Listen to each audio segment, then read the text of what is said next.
Yes, you already know what it is. Fourth Quarter Boys Sports. It's me, the illustrious one, Professor Lake, in the building, man. With more Bears talk. Like, comment, share, subscribe, subscribe, subscribe, subscribe. Fourth Quarter Boys for life, man. All right, so you already know what's popping right now.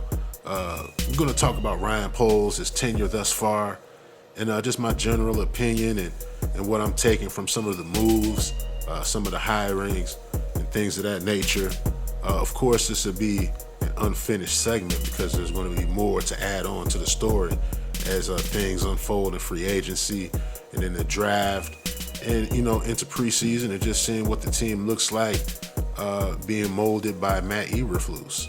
So with no further ado, let's jump right into it. Now we got Ryan Poles.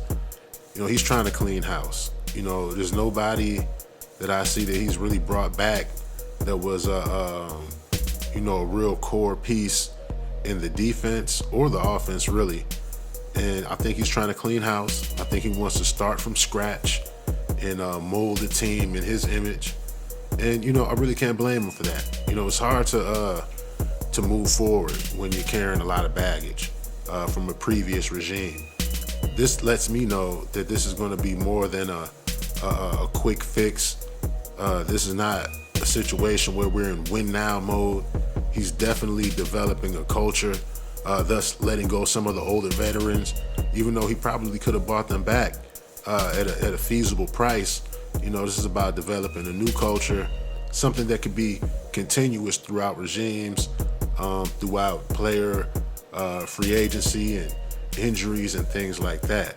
That's the purpose of cleaning house and getting rid of the bigger contracts. You have to be able to move forward. Now, he's signing younger players whose best games are ahead of them. These guys haven't been Pro Bowlers. These guys have had a lot of playing time, considering that they were backups or rotational pieces, but have flashed and have been some reliable players for each team that they've come from. They have shown traits of players that you can mold into starters and, people that can be core pieces of your defense.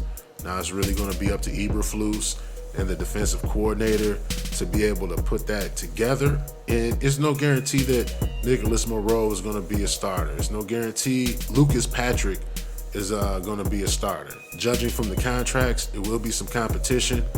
And I think that's something that Ryan Poles also wanted to create. Going forward, he's probably going to build through the draft for depth pieces, people who are going to be able to step in and contribute as well in case of an injury, but they do have the talent of starters. Now, in hiring Matt Eberflus, it wasn't a sexy pick, but, sexy isn't always what's best. And it might be what the Bears needed. In a situation where you want the offense to really pick up, to be more modern, to be more competitive, like some of the other offenses we see out there. All these teams with great offenses that score at will. And we just never had that here in Chicago. So now the Bears have a head coach. He's defensive minded.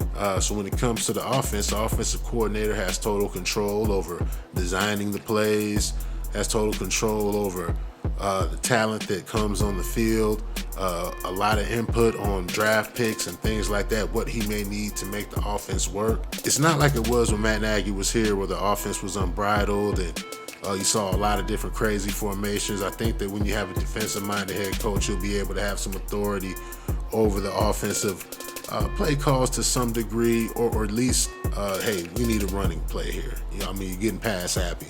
And I think the offensive coordinator will have to respect that. Now, again, looking at some of the young players in free agency that Ryan Poles brought in, again, signing young players whose best football is ahead of them, very good idea. I think Larry Ogunjobi was a guy that Eberflus probably was banging the table for and was saying, hey, look, this guy, he's going to have a great future ahead of him. He's going to be a Pro Bowler. He's going to be the three technique that starts for the Chicago Bears for the next 2 to 3 years. We have to have this guy, and I think Poles, has to respect his head coach for what he needs on defense because he knows the offense is going to be addressed quite frequently moving forward. And the defense as well. We're not bringing a lot of guys back from the old regime, and there's a lot of spots to fill. In general, I think that Ryan Poles is not in win mode right now. I think this is going to be a 1 to 2 year process before we start really seeing the offense take off, before we start really seeing the defense become dominant, and we could really have expectations of making it deep into the playoffs, not just a one and done type of team or a wild card team or someone who backs in the playoffs. And we'll know when we see the difference. But with that in mind, I'll wrap this up real quick, man. You already know what it is, Fourth Quarter Boy Sports. It is me, the illustrious one, Professor Lake, once again, man. Be a fourth quarter boy for life. Hit that notification bell, get notified every time I drop a video. Like, comment, share, subscribe. Chill. Out.